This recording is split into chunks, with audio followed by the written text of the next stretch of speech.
வரஹ்மத்துல்லாஹி வபரகாத்துஹு. அல்ஹம்துலில்லாஹ் வஸ்ஸலாத்து வஸ்ஸலாமு அலா ரசூலில்லாஹ் அம்மா பஅத். ஃபஅஊது பில்லாஹி மினஷ் ஷைத்தானிர் ரஜீம். பிஸ்மில்லாஹிர் ரஹ்மானிர் ரஹீம். சூரத்துன் அன்ஸல்னாஹா வ ஃபரதனாஹா வ அன்ஸல்னா ஃபீஹா ஆயாத்தின் பையினாத்.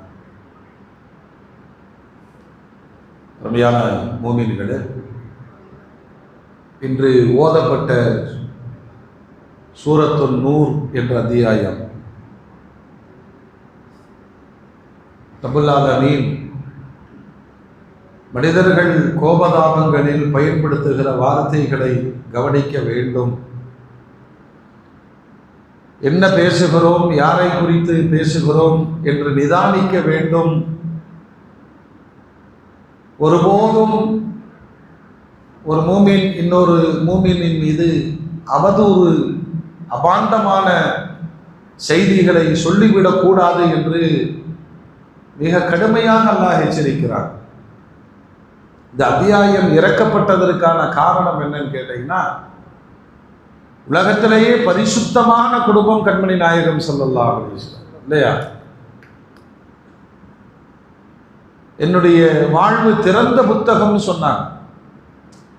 அவர்களுடைய குடும்பத்திற்குள்ளேயே முனாஃபிக்குகள் ஆயிஷா ரலியல்லாஹு அன்ஹா அவர்களின் மீது ஒரு அவதூறு செய்தியை கொண்டு வந்து சேர்த்தார்கள். ஒரு நீண்ட வரலாறு. ஆயிஷா ரலியல்லாஹு அன்ஹா சொல்றாங்க, என்னுடைய வயசும் என்னுடைய சூழ்நிலையும் என்னன்னு கேட்டீங்கன்னா, மாவு குழைக்கிற பொழுதே நான் அப்படி தூங்கிடுவேன்.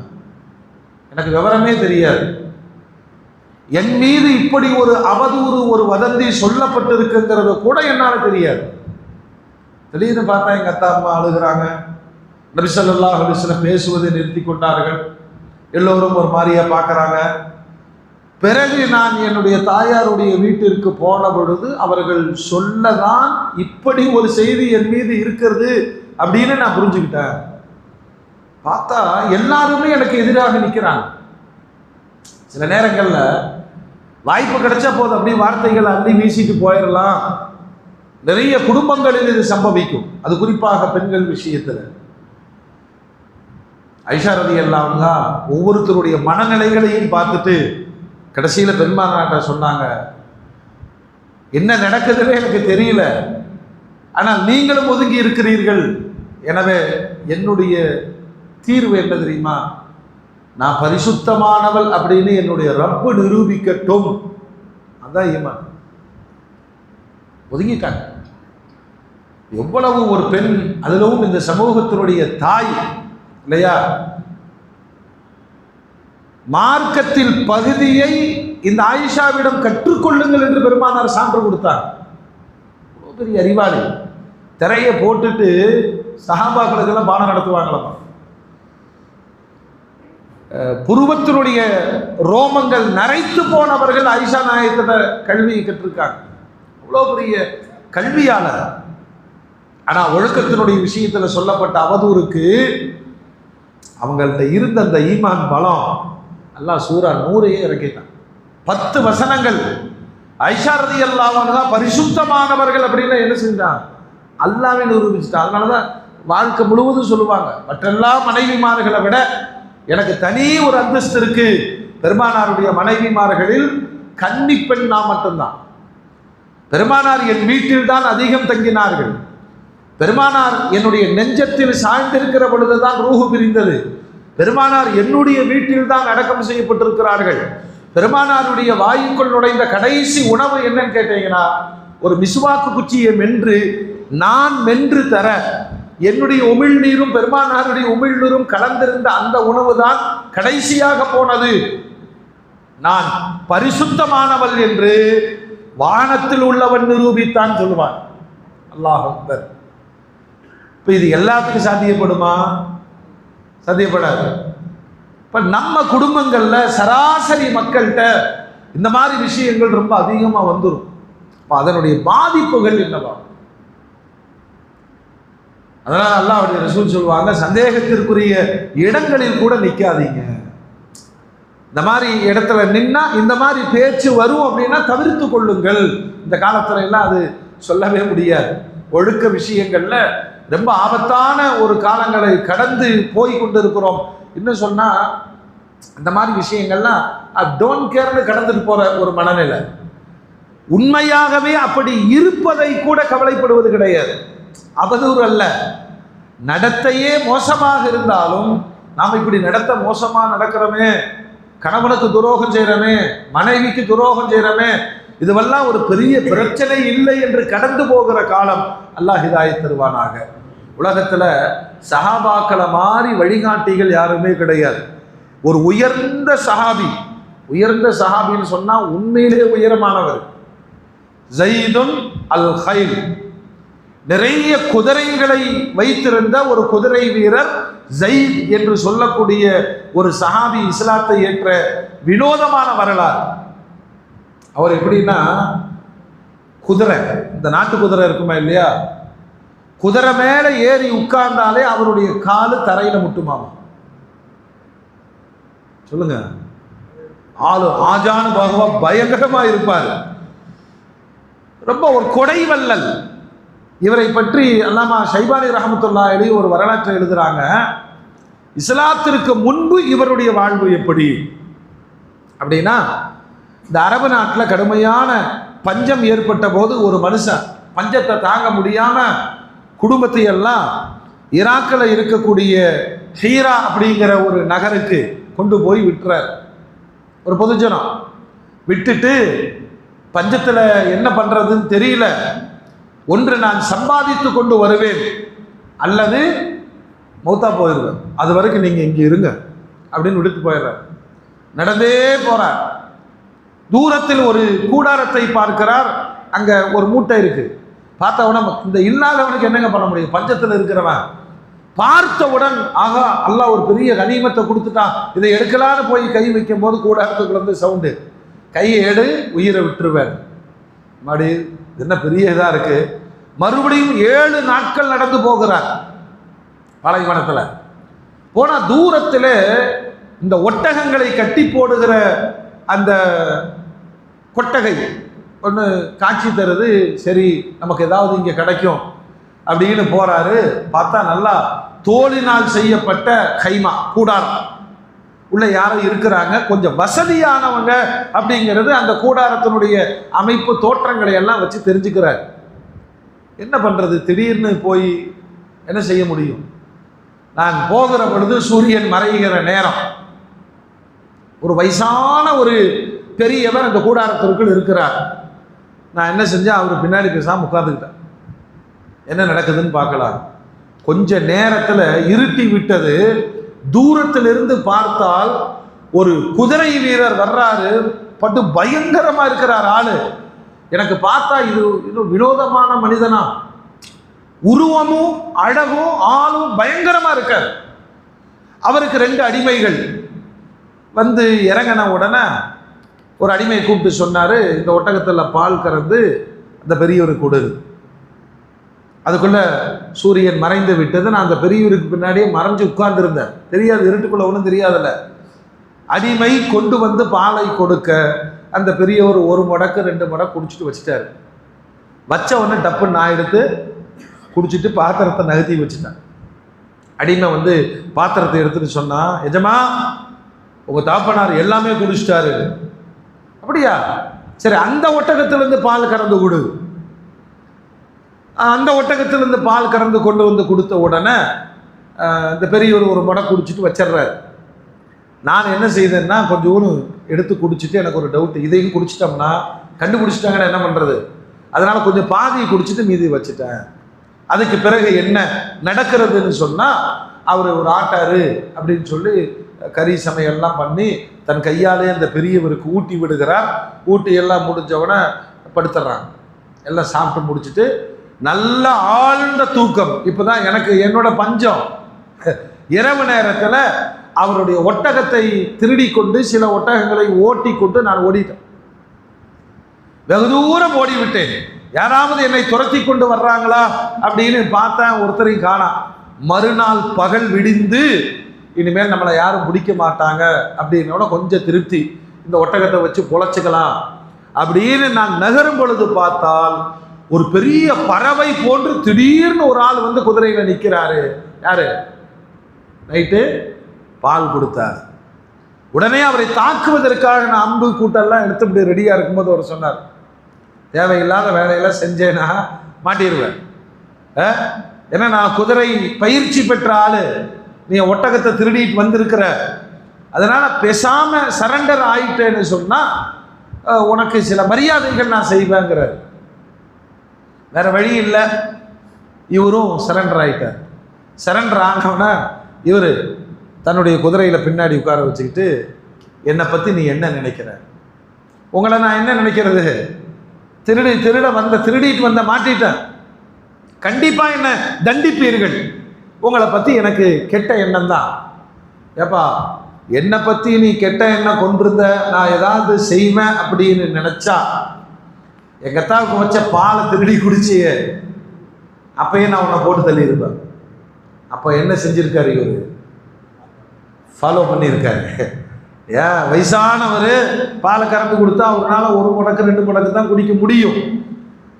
ஃபுல்லாக பாத்திரமெல்லாம் குடிச்சிட்டாருங்கும் போதே எனக்கு டவுட்டு. நான் கண்டுபிடிச்சிட்டேன், நீ பின்னாடி உட்கார்ந்துருக்கிற யாரோ ஒரு திருடன் இருக்கிறான்.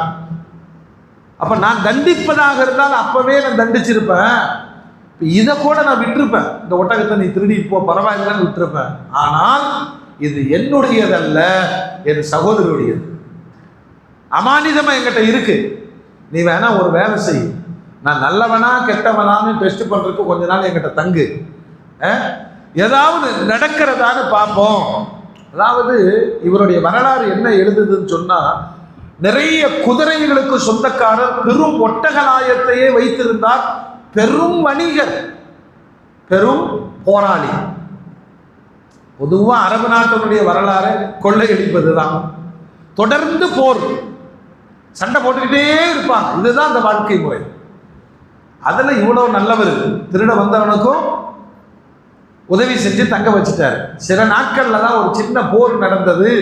அதற்கு போனவர் நூற்றுக்கணக்கான ஒட்டகங்களை வென்று கனிமத்தாக கொண்டு வந்து இவர் கூப்பிட்டு சொல்றார், நீ உன் குடும்பத்தை எல்லாம் ஹீரால விட்டுட்டு வந்திருக்கன்னு சொல்ற, உன்னை பார்த்தாலும் பாவமா இருக்கு, நீ பஞ்சத்துக்கு திருடி இருக்க, ஆகையினால் இந்த இதுல 100 ஒட்டகம் ஊருக்கு போய் சேர்ப்போம் அனுப்பிச்சிடுறாரு. இவருக்கு ஏதாவது பாதிப்பு வந்துடக்கூடாதுன்னு சொல்லி பாதுகாவலர்களோடு ஒரு திருடரை மரியாதை செய்து அனுப்பி வைக்கிறார். இதுதான் ஸைத் அல் ஹைர் அப்படின்னு சொல்லக்கூடிய ஒரு சஹாபியினுடைய வரலாறு. நஜ்து தேசத்துக்கு பக்கத்தில் இருக்கிற கிராமங்களில் வாழ்ந்து கொண்டிருந்த இந்த சமூகம் பெருமானாரை குறித்து கேள்விப்படுறாங்க. இஸ்லாம் வளர்ந்த காலகட்டம், பெருமானாரை குறித்து கேள்விப்படுகிறார். கேள்விப்பட்டவன தன் சமூகத்தினுடைய சில தலைவர்களையும் மக்களை எல்லாம் அழைத்து கொண்டு மதீனாவுக்கு போறாங்க. ஊருக்குள்ள பேசிக்குவாங்களா இல்லையா, புதுசா ஒருத்தர் புதுமையான விஷயங்களை சொல்றாராமா, நடக்க போலாம். இப்போ கிட்டத்தட்ட 3 தலைவர்கள் எல்லாம் மதீனாவுக்கு போய் தங்களுடைய ஒட்டகங்களை எல்லாம் கட்டும் பொழுது பெருமானார் ஸல்லல்லாஹு அலைஹி வஸல்லம் மஸ்ஜிது நபவியில பள்ளியில மக்களுக்கு உரையாற்றி கொண்டிருக்கிறார்கள், பயான் செஞ்சிட்டு இருக்கிறாங்க. இவங்க வெளியில நின்று பார்க்கிறாங்க. ஏன்னா அரபு சமூகத்துல இப்படியான கட்டுப்பாடுகளை பார்த்தது கிடையாது. ஒருத்தர் பேசிட்டு இருக்கிறாரு, மக்கள் எல்லாம் தலை தாழ்த்தி கேட்கிறாங்க. அவருக்கு அடிமைகளை போன்று முன்னால் உட்கார்ந்து இருக்கிறாங்க. இவங்க வெளியில இருந்து பார்க்கிறவங்களுக்கு ரொம்ப ஆச்சரியம். அதுல கூட வந்த ஒரு ஆளு ஜுர்ரு அப்படின்னு பேரு. அவரு என்ன சொன்னாரு, எப்பா இவரை போற பார்க்க, இவரு பேசுற பேச்சையும் இவருடைய நடவடிக்கைகளையும் பார்த்தால் மொத்த அரபு சமுதாயத்தை அடிமைப்படுத்தி விடுவார் போல தோன்றுகிறது. ஆகையினால நான்லாம் இவர்களை அடிமையாக மாட்டேன். சில பேருக்கு எல்லாம் இதான் இந்த எப்படி கொடுப்பேன் சொல்லுங்க. பார்த்த உடனே அவர் ஒரு முடிவை சொல்றாரு, ஐயா இந்த மாதிரிலாம் கட்டுப்பட்டு நம்மளால வாழ முடியாது, நான் கிளம்புறேன் அப்படின்னு சிரியாவுக்கு போய் மொட்டை அடித்து விட்டு கிறிஸ்தவத்தில் சேர்ந்து விட்டார். அவனுக்கு நிலம் அப்படி. ஆனா இந்த ஸைத் குதிரைக்காரர் இவரோடு இருந்தவர்கள் எல்லாம் பொறுமையா நின்று பெருமானார் என்ன சொல்கிறார்கள் கேட்கிறாங்க. அல்லாஹ்வுடைய ரசூல் என்ன சொல்லுவாங்க? பேசிட்டே இருக்கும் பொழுது அந்த மக்களை பார்த்து இவங்களையும் பார்த்துடுறாங்க. பெருமானார் பார்த்துட்டு சொல்றாங்க, நீங்கள் வணங்குகிற லாத்து உஸ்ஸா, அதுதான் அந்த நாட்டில் பெரிய சாமி, லாத்து உஸ்ஸாவை விட அல்லாஹ் மிக சிறந்தவன். நீங்கள் வணங்கக்கூடிய அல் ஜமலுல் அஸ்வத், கருப்பு ஒட்டகத்தை கனவுல கொண்டாடி கொண்டிருந்தாங்க. யாரு? இந்த ஸைதுனுடைய கோத்திரத்தார்கள். ஒவ்வொரு ஊர்ல உருவ வழிபாடுகள் மாறி மாறி இருந்தது. நம்ம ஊர்லயும் பார்க்கலாமா இல்லையா? எல்லா சாமியும் எல்லாம் ஏற்றுக்க மாட்டாங்க இல்லையா? அவங்க குலசாமி ஒன்றா இருக்கும். அவன் கட்டையில் செஞ்சு வச்சிருப்பான். அவன் பெரிய பயங்கரமாக செஞ்சு வச்சிருப்பான். 8 கையெல்லாம் இருக்கும். சிலது சின்னதாக இருக்கும், சிலது தங்கத்தில் இருக்கும், சிலது தகரத்தில் இருக்கும். இது அரபகத்திலேயும் மிக பெரும் வழிபாட்டு முறைகள் இருந்தது. இவர்களை பார்த்தவுடன் அல்லாஹ்வுடைய ரசூல் சொல்றாங்க,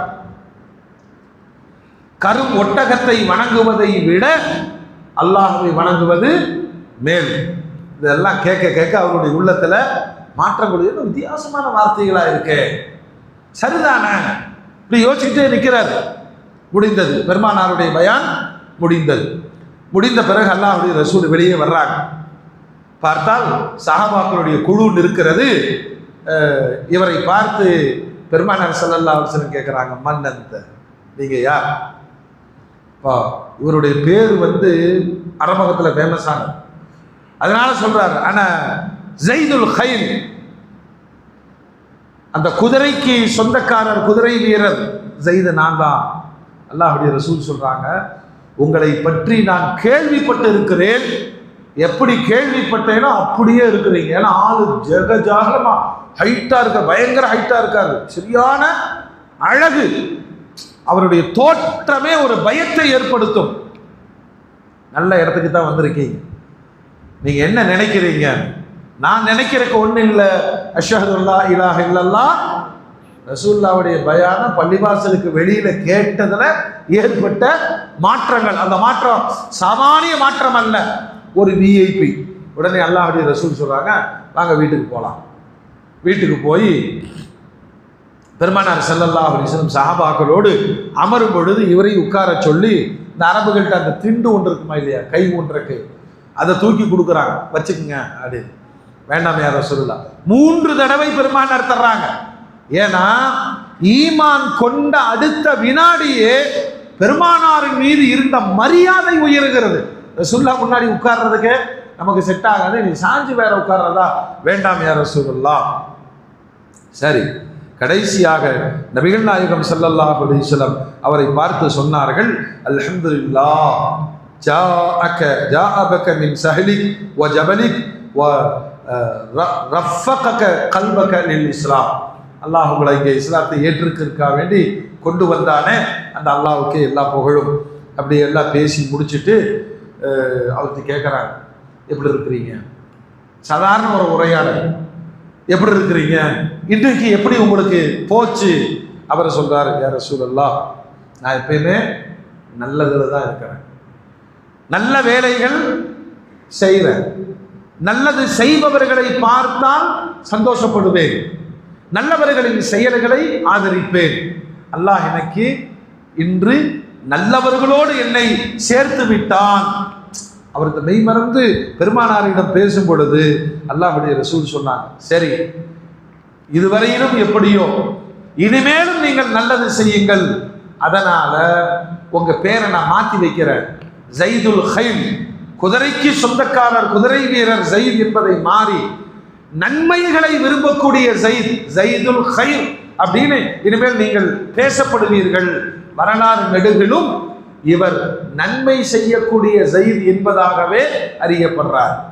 அடுத்ததே அவருக்கு பாருங்க உற்சாகம் வந்துருச்சு, யா ரசூலல்லாஹ், இந்த தீனை உலகம் முழுவதும் கொண்டு போய் சேர்க்கும், ஒரு 300 குதிரை வீரர்களை தாருங்கள், போதும்.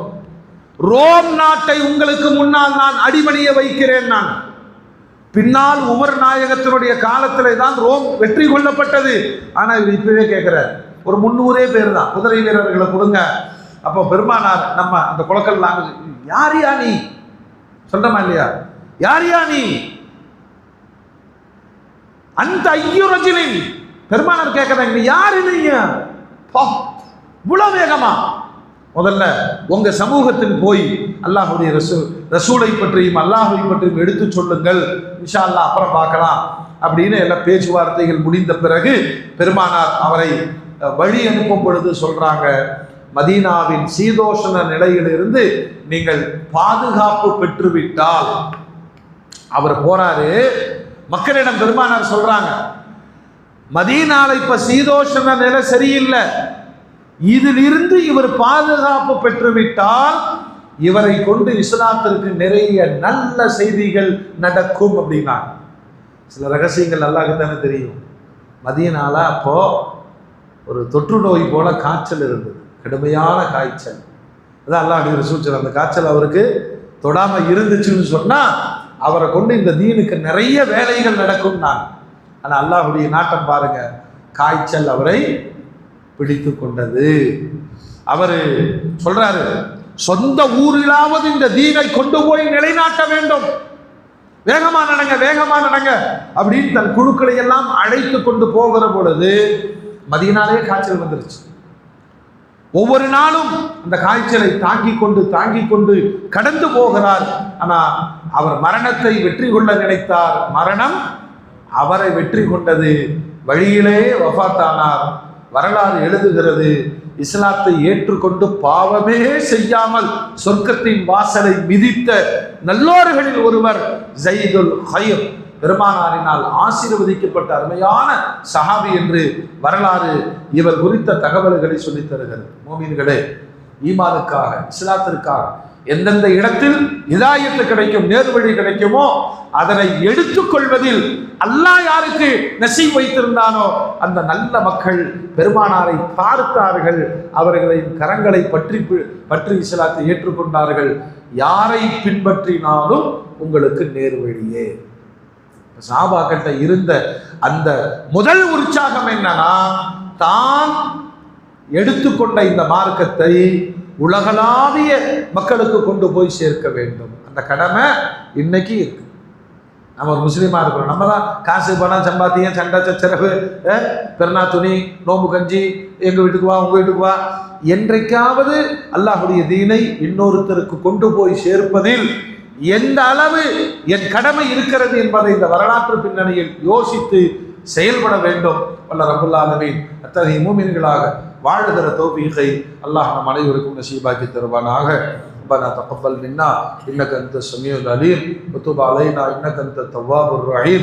صل على النبي سيدنا محمد واله واصحابه اجمعين والحمد لله رب العالمين.